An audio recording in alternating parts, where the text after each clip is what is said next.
ध्यान से देखो, इस आदमी की एक अजीब आदत है। मछली को मारने से पहले वह उसे हल्की मालिश करता है। जब मछली पूरी तरह शांत हो जाती है तभी वह एक ही वार करता है। एक पल में उसकी खाल, हड्डी और मांस अलग हो जाते हैं। हैरानी की बात यह है कि मांस निकल जाने के बाद भी मछली कुछ देर तक पानी में तैरती रहती है। ये देखकर जज भी हैरान रह जाते हैं। वे उसे दुनिया का सबसे बड़ा शेफ कहते हैं, लेकिन वह अपना नाम छुपाकर एक 5 स्टार होटल में हेड शेफ बनकर काम करता है। जो भी उसके हाथ का खाना खाता है उसकी तारीफ किए बिना नहीं रह पाता। एक दिन खाना बनाते समय वह सिर्फ एक चम्मच शोरबा चखता है। तभी होटल का नया मैनेजर उसे सबके सामने डांट देता है। नियम तो नियम है, शेफ खाना बनाने वाले चम्मच से सीधे स्वाद नहीं चख सकते। 2000 का जुर्माना लगेगा, इसे आखिरी चेतावनी समझो।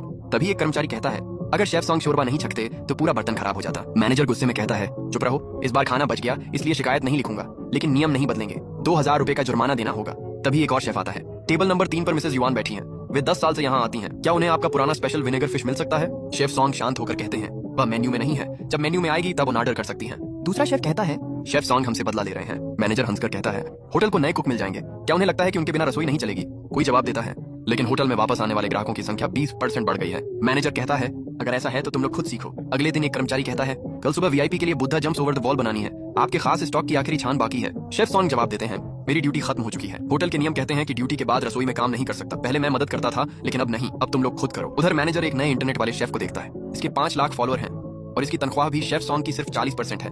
अगले हफ्ते कंपनी की टीम आएगी, इसे मौका दो। फिर वह कहता है, शेफ सॉन्ग को ऐसे ही इंतजार करने दो, कुछ दिन बाद खुद हमारे पास वापस आ जाएंगे। एक साथी पूछता है, क्या आपको चिंता नहीं है? शेफ सॉन्ग मुस्कुराकर कहते हैं, मेरी कला कोई नहीं छीन सकता, लेकिन जब इंसान का दिल ठंडा हो जाता है तो फिर दोबारा गर्म नहीं होता। रात को वह होटल के बाहर पेड़ की खुशबू महसूस करते हैं। 20 साल में पहली बार रात में इस पेड़ की खुशबू आई है। कोई पूछता है, ये पेड़ किसने लगाया था?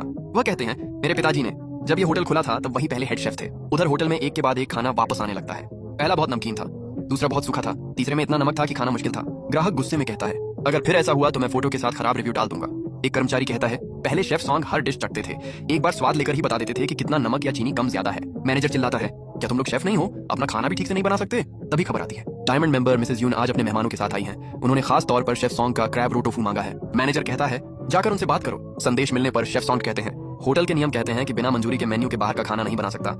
अगर सच में चाहिए तो पहले फॉर्म भरो, मंजूरी लो, फिर मैं बना दूंगा। मैनेजर नाराज हो जाता है। उसी दिन नए डिप्टी हेड शेफ की एंट्री होती है। ये हैं आनिंग, सोशल मीडिया पर बहुत मशहूर शेफ हैं। सब ताली बजाते हैं, लेकिन एक कर्मचारी धीरे से शेफ सॉन्ग से कहता है, मैंने इनका रिकॉर्ड देखा है। इन्होंने शंघाई के 3 5 स्टार होटल में काम किया, लेकिन किसी में भी ट्रेनिंग पूरी नहीं कर पाए। वह आगे कहता है, इस होटल में अब सिर्फ आप ही हैं जिन्हें खाने की असली चिंता है। कुछ देर बाद एक ग्राहक गुस्से में चिल्लाता है, ये लॉबस्टर रबर जैसा सख्त है, सॉस इतना नमकीन है कि खाया नहीं जा रहा।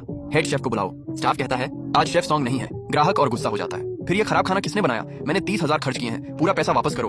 उसी समय एक कर्मचारी सिर्फ 5 मिनट देर से आता है। मैनेजर कहता है, तुम्हारा अटेंडेंस बोनस काट दिया जाएगा। कर्मचारी समझाता है, मैं रात 1 बजे तक तैयारी कर रहा था। मैनेजर कहता है, मुझे फर्क नहीं पड़ता, देर से आए हो तो बोनस कटेगा। बेचारा कर्मचारी उदास होकर कहता है, मेरे घर वाले खेती करते हैं, मैं हर महीने पैसे भेजता हूँ। उनका कहना है कि